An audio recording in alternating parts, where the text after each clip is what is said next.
ଭାଇ ଥରେ ଭାବିଲ ଦେଖି, ଜଣେ ନେତା ଯିଏ 15 ବର୍ଷ ଧରି ନିଜ ରାଜ୍ୟକୁ ନିଜ ଇଚ୍ଛାରେ ଚଳାଇ ଆସୁଥିଲେ, ସେ ନିଜ ଗୋଡ଼ରେ ହିଁ କେମିତି ହାରିଗଲେ।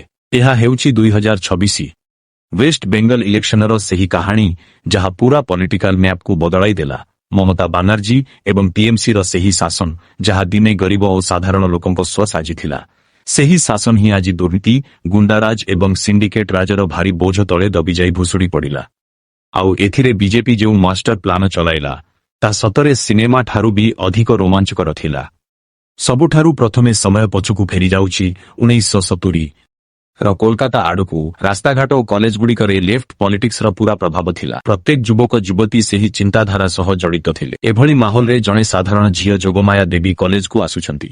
କୌଣସି ବଡ଼ ରାଜନୈତିକ ପୃଷ୍ଠଭୂମି ନାହିଁ, କୌଣସି ବଡ଼ ନେତାଙ୍କ ସହାରା ନାହିଁ, ଅଛି ତ କେବଳ ସିଷ୍ଟମ ସହ ଲଢ଼ିବାର ଜୁନୁନ।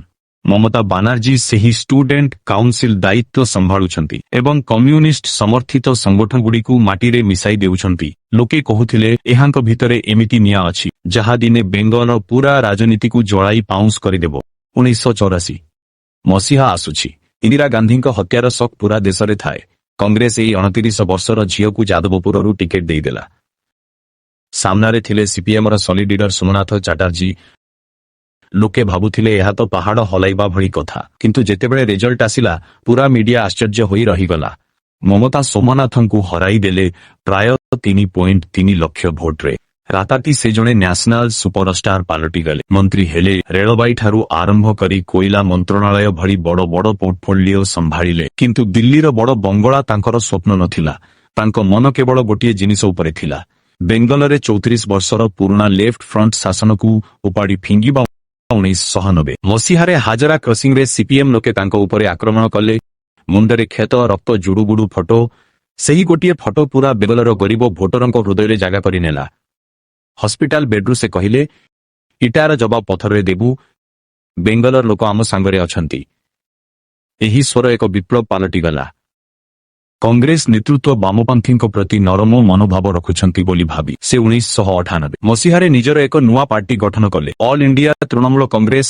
ଅସଲି ସୁଯୋଗ ଆସିଲା 2006 ମସିହାରେ, ଯେତେବେଳେ ଲେଫ୍ଟ ଫ୍ରଣ୍ଟ ସରକାର ଟାଟା ନାନୋ ପ୍ଲାଣ୍ଟ ଏବଂ କେମିକାଲ ହବ୍ ପାଇଁ ସିଙ୍ଗୁର ଓ ନନ୍ଦୀଗ୍ରାମରେ ଜମି ଅଧିଗ୍ରହଣ କଲେ। ମମତା ଚାଷୀମାନଙ୍କ ପାଇଁ ମସିହା ସାଜି 25 ଦିନର ଭୁକ୍ ହଡ଼ତାଲ କଲେ। ଶେଷରେ ଟାଟା ଗୁଜରାଟ ସିଫ୍ଟ ହୋଇଗଲା। ନନ୍ଦୀଗ୍ରାମରେ 14 ଜଣଙ୍କ ଜୀବନ ଗଲା। ଲୋକେ ବାମପନ୍ଥୀଙ୍କଠାରୁ ମୁହଁ ଫେରାଇ ନେଲେ। ସ୍ଲୋଗାନ ଆସିଲା, ମା, ମାଟି, ମନୁଷ।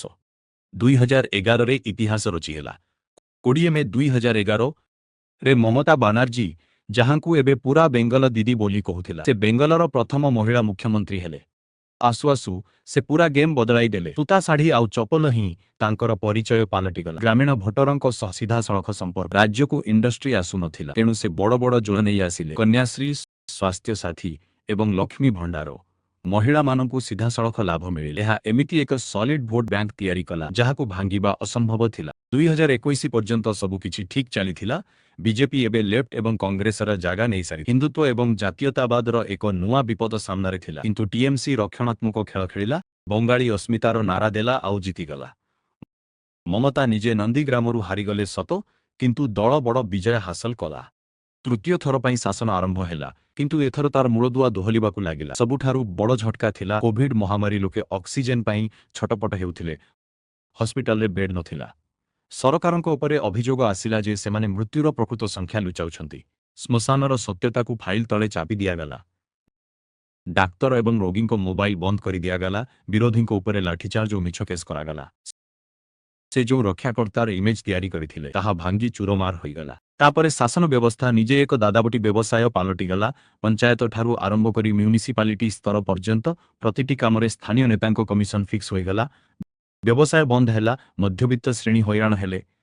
ଆଉ ସବୁଠାରୁ ବଡ଼ ସ୍କାମ୍ ଥିଲା ଏସ୍ଏସ୍ସି ଜବ୍ ସ୍କାମ୍। ଶିକ୍ଷା ବିଭାଗରେ ଶିକ୍ଷକ ଏବଂ କର୍ମଚାରୀଙ୍କ ଚାକିରିକୁ ଟଙ୍କା ବଦଳରେ ବିକ୍ରି କରିଦିଆଗଲା। ଇଡି ଚଢ଼ାଉ କଲା। ପାର୍ଥ ଚାଟାର୍ଜୀଙ୍କ ଘରୁ କୋଟି କୋଟି ଟଙ୍କା ବାହାରିଲା। ଦଳ ତାଙ୍କୁ ବାହାର କରିଦେଲା ସତ, କିନ୍ତୁ ସେତେବେଳକୁ ସମୟ ହାତରୁ ଚାଲିଯାଇ ହାଇକୋର୍ଟ 23,000ରୁ ଅଧିକ ଚାକିରି ବାତିଲ କରିଦେଲେ। ସୁପ୍ରିମକୋର୍ଟ ମଧ୍ୟ ଏହି ନିଷ୍ପତ୍ତିକୁ କାୟମ ରଖିଲେ। ଯୁବପିଢ଼ିର ବିଶ୍ୱାସ ଭାଙ୍ଗି ଚୁରମାର ହୋଇଗଲା। ସେପଟେ ସନ୍ଦେଶଖାଲି ଟିଏମସି ଗୁଣ୍ଡାମାନଙ୍କ ବିରୋଧରେ ମହିଳାମାନଙ୍କ ଉପରେ ଅତ୍ୟାଚାର ଏବଂ ଜମି ଛଡ଼ାଇ ନେବାର ସଙ୍ଗୀନ ଅଭିଯୋଗ ଆସିଲା। ଆଉ ତାପରେ ଆର୍ଜି କର ମେଡିକାଲ କଲେଜରେ ଜଣେ ଟ୍ରେନି ମହିଳା ଡାକ୍ତରଙ୍କ ସହ ଦୁଷ୍କର୍ମ ଓ ହତ୍ୟା। ଏହି ଘଟଣା ପୁରା ବେଙ୍ଗଲକୁ ହଲେଇ ଦେଲା। ସରକାର ପ୍ରଥମେ ଏହାକୁ ହାଲୁକା ଭାବେ ନେଲେ। ପ୍ରଭାବଶାଳୀ ଲୋକଙ୍କୁ ବଞ୍ଚାଇବାକୁ ଚେଷ୍ଟା କରାଗଲା। ଫଳରେ ରାସ୍ତାଘାଟରେ ଏକ ବିରାଟ ଆନ୍ଦୋଳନ ମୁଣ୍ଡ ଟେକିଲା। ଲୋକଙ୍କ ଆକ୍ରୋଶ ସବୁ ସୀମା ପାର କରିଗଲା।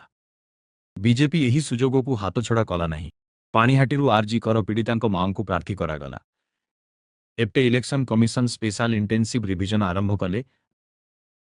ଦ୍ୱାର ଦ୍ୱାର ବୁଲି ଭୋଟର ଲିଷ୍ଟ ଚେକ୍ କରାଗଲା। 90 ଲକ୍ଷ ନକଲି ମୃତ ଏବଂ ସ୍ଥାନାନ୍ତରିତ ହୋଇଥିବା ନାଁକୁ ଭୋଟର ଲିଷ୍ଟରୁ କାଟି ଦିଆଗଲା। ମୋଟ ଭୋଟର ସଂଖ୍ୟା 7.66 କୋଟିରୁ କମି 6.77 କୋଟି ହୋଇଗଲା। ଟିଏମସି ଚିଲ୍ଲାଇଲା ଯେ ଏହା ସଂଖ୍ୟାଲଘୁମାନଙ୍କୁ ଟାର୍ଗେଟ କରାଯାଉଛି। କିନ୍ତୁ ବିଜେପି କହିଲା ଅନୁପ୍ରବେଶକାରୀ ସଫା ହେଉଛନ୍ତି। ସୁପ୍ରିମକୋର୍ଟ ଏଥିରେ ହସ୍ତକ୍ଷେପ କଲେ ଏବଂ ଜିଲ୍ଲା ଜଜ୍ମାନଙ୍କୁ ଦାୟିତ୍ୱ ଦେଲେ। ଏହାଦ୍ୱାରା ଟିଏମସିର ଭୋଟ ବ୍ୟାଙ୍କ ଭାଙ୍ଗିଗଲା, ବିଶେଷ କରି ମୁର୍ସିଦାବାଦ ଓ ମାଲଦାରେ। ଆଉ ଏହି ସମୟରେ ଜଣେ ନୂଆ ପ୍ଲେୟାର ଏଣ୍ଟ୍ରି କଲେ। ଟିଏମସିରୁ ବହିଷ୍କୃତ ନେତା ହୁମାୟୁନ କବୀରଙ୍କ ଆମ ଜନତା ଉନ୍ନୟନ ପାର୍ଟି। ସେ ମୁସଲିମ ଭୋଟର ଏକ ବଡ଼ ଭାଗ କାଟିନେଲେ। ଯେଉଁ 90ରୁ 95% ଏକଜୁଟ ଭୋଟ ଥିଲା, ତାହା ଏବେ ଭାଗ ଭାଗ ହୋଇଗଲା। ନର୍ଥ ଦିନାଜପୁର ଓ ମାଲଦାରେ ବିଜେପିକୁ ସିଧାସଳଖ ଫାଇଦା ମିଳିଲା। କିନ୍ତୁ ବିଜେପି କେବଳ ଟିଏମସିର ଭୁଲ ଉପରେ ଭରସା କରି ବସିନଥିଲା। ଆରଏସଏସ୍ ସହ ମିଶି ଗ୍ରାଉଣ୍ଡ ଜିରୋରେ ମାଷ୍ଟର ପ୍ଲାନିଂ ଚାଲିଥିଲା। 44,000 ପୋଲିଂ ବୁଥର ସର୍ଭେ କରାଯାଇ ଷ୍ଟ୍ରଙ୍ଗ, ୱିକ୍ ଏବଂ ସ୍ୱିଙ୍ଗ ଏରିଆ ଚିହ୍ନଟ କରାଗଲା। ସବୁଠାରୁ ବଡ଼ ଗେମ୍ ଚେଞ୍ଜର ଥିଲା ପନ୍ନା ପ୍ରମୁଖ ସିଷ୍ଟମ।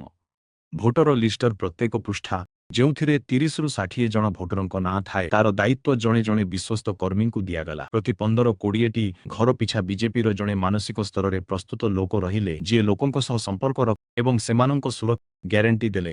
ଟିଏମସିର ଏବଂ ଗୁଣ୍ଡାମାନଙ୍କ ଭୟ ଲୋକଙ୍କ ମନରୁ ଶେଷ ହୋଇ ଲୋକେ ଏବେ ଖୋଲାଖୋଲି କହିବାକୁ ଲାଗେ। ମୋଦି, ଅମିତ ଶାହ ଏବଂ ଯୋଗୀଙ୍କ ର୍ୟାଲିର ଏକ ଲମ୍ବା ସିରିଜ ଚାଲିଲା। ନିର୍ବାଚନ ଇସ୍ତାହାର ଆସିଲା, ଭରସା ଶପଥ। ମହିଳାମାନଙ୍କୁ ଲକ୍ଷ୍ମୀ ଭଣ୍ଡାର ଯୋଜନାଠାରୁ ଅଧିକ ଟଙ୍କା ଦେବାର ପ୍ରତିଶ୍ରୁତି। ସରକାରୀ କର୍ମଚାରୀଙ୍କ ପାଇଁ ସପ୍ତମ ପେ କମିଶନ, ବନ୍ଦ ପଡ଼ିଥିବା ଫ୍ୟାକ୍ଟ୍ରିଗୁଡ଼ିକର ପୁନରୁଦ୍ଧାର, ନୂଆ ଶିଳ୍ପ ଏବଂ ଚାକିରିର ଗ୍ୟାରେଣ୍ଟି। ଏକ ଆଶାବାଦୀ ବେଙ୍ଗଲର ସ୍ୱପ୍ନ ଦେଖାଗଲା। ଅନ୍ୟପଟେ ହିନ୍ଦୁତ୍ୱ ଦିଗକୁ ମଧ୍ୟ ଶକ୍ତ କରାଗଲା ଏବଂ ନତୁଆ ସମ୍ପ୍ରଦାୟକୁ ନାଗରିକତ୍ୱର ଗ୍ୟାରେଣ୍ଟି ଦିଆଗଲା। ଆଉ ସବୁଠାରୁ ଶକ୍ତିଶାଳୀ ପଦକ୍ଷେପ ଥିଲା ଦୁର୍ଗା ସ୍କ୍ୱାଡ୍, ମହିଳାମାନଙ୍କ ସୁରକ୍ଷା ପାଇଁ ଏକ ସ୍ପେଶାଲ ଫୋର୍ସ। 2026 ନିର୍ବାଚନ କମିଶନ ପୁରା ବେଙ୍ଗଲକୁ ଏକ ଫୋର୍ଟ୍ରେସ୍ରେ ପରିଣତ କରିଦେଲେ। ଚାରିଆଡ଼େ 2.4 ଲକ୍ଷ ସିଆରପିଏଫ୍ ଯବାନ ମୁତୟନ ହେଲେ। ଟିଏମସିର ସ୍ଥାନୀୟ ଗୁଣ୍ଡାମାନେ ଘର ଭିତରେ ଲୁଚିଗଲେ। ଲୋକେ ଦେଖିଲେ ଯେ ସାମ୍ନାରେ କେବଳ ପୋଲିସ ଓ ସୁରକ୍ଷା ବଳ ଅଛନ୍ତି, କୌଣସି ଭୟ ନାହିଁ। ଫଳରେ 99.47% ମତଦାନ ହେଲା, ଯାହା ସ୍ୱାଧୀନତା ପରେ ସବୁଠାରୁ ଅଧିକ। ଲୋକେ ସମ୍ପୂର୍ଣ୍ଣ ଭୟମୁକ୍ତ ହୋଇ ଭୋଟ ଦେଲେ। 4 ମେ 2026 ଭୋଟ ଗଣତି ଦିନ ପୁରା ଦେଶ ସ୍ତବ୍ଧ ହୋଇଗଲା। ବିଜେପି, ଯିଏ 2021ରେ ମାତ୍ର 77ଟି ସିଟ୍ରେ ଥିଲା, ସେ ଏଥର 45.84% ଭୋଟ ଏବଂ 206ଟି ସିଟ୍ ସହ ଏକ ଐତିହାସିକ ବିଜୟ ହାସଲ କଲା। ଟିଏମସି ମାତ୍ର 81ଟି ସିଟ୍ରେ ସୀମିତ ହୋଇ ରହିଗଲା। ସହରାଞ୍ଚଳ, ଯାହା ଦିନେ ଟିଏମସିର ଅଭେଦ୍ୟ ଗଡ଼ ଥିଲା, ତାହା ବି ହାତରୁ ଚାଲିଗଲା। ଆଉ ସବୁଠାରୁ ବଡ଼ କ୍ଲାଇମ୍ୟାକ୍ସ ଥିଲା, ମମତା ବାନାର୍ଜୀ ନିଜେ ଭବାନୀପୁର ଆସନରୁ ହାରିଗଲେ। ଶୁଭେନ୍ଦୁ ଅଧିକାରୀ ତାଙ୍କୁ 15,000ରୁ ଅଧିକ ଭୋଟରେ ପରାସ୍ତ କଲେ। ଦଳର ଅନେକ ବଡ଼ ବଡ଼ ମନ୍ତ୍ରୀ ମଧ୍ୟ ହାରିଗଲେ। ମମତା ଇଭିଏମ୍ ହ୍ୟାକିଂ ଏବଂ ଷଡ଼ଯନ୍ତ୍ରର ଅଭିଯୋଗ ଆଣିଲେ, ଇସ୍ତଫା ଦେବାକୁ ମଧ୍ୟ ମନା କଲେ। କିନ୍ତୁ ସତ୍ୟ ସମସ୍ତଙ୍କ ସାମ୍ନାରେ ଥିଲା। ଏହା କେବଳ ସରକାର ବଦଳିବାର କାହାଣୀ ନଥିଲା, ଏହା ସେହି ସିଷ୍ଟମ ବଦଳିବାର କାହାଣୀ ଥିଲା, ଯାହା ଦିନେ ଗରିବଙ୍କ ସ୍ୱର ସାଜି ଆସିଥିଲା, କିନ୍ତୁ ପରବର୍ତ୍ତୀ ସମୟରେ ଗୁଣ୍ଡାରାଜ ଏବଂ ଦୁର୍ନୀତିରେ ବୁଡ଼ି ଯାଇଥିଲା। ଯେଉଁ ଯୁବପିଢ଼ି ଓ ମହିଳାମାନେ ଦିନେ ଟିଏମସିକୁ କ୍ଷମତା ଦେଇଥିଲେ, ସେମାନେ ହିଁ ତାଙ୍କୁ କ୍ଷମତାରୁ ବାହାର କରିଦେଲେ। ବିଜେପିର ପନ୍ନା ପ୍ରମୁଖ ଏବଂ ଦୁର୍ଗା ସ୍କ୍ୱାଡର ଚକ୍ରବ୍ୟୁହ ଏମିତି ଥିଲା ଯେ ଦିଦି ସେଥିରୁ ବାହାରି ପାରିଲେ ନାହିଁ। ବେଙ୍ଗଲର ରାଜନୀତି ସମ୍ପୂର୍ଣ୍ଣ ବଦଳି ଯାଇଛି। ଏହା କେବଳ ଏକ ନିର୍ବାଚନ ନୁହେଁ, ଇତିହାସର ସେହି ପୃଷ୍ଠା ଯାହାକୁ ଯୁଗ ଯୁଗ ଧରି ମନେ ରଖାଯିବ। ଗୋଟିଏ ପଟେ ସେହି ପୁରୁଣା ଚିନ୍ତାଧାରା ଯାହା ବଦଳିବାକୁ ପ୍ରସ୍ତୁତ ନ, ଆଉ ଅନ୍ୟପଟେ ଏକ ନୂଆ ଭିଜନ, ଗ୍ରାଉଣ୍ଡ ପ୍ଲାନିଂ ଏବଂ ଜନସାଧାରଣଙ୍କ ବିଶ୍ୱାସ।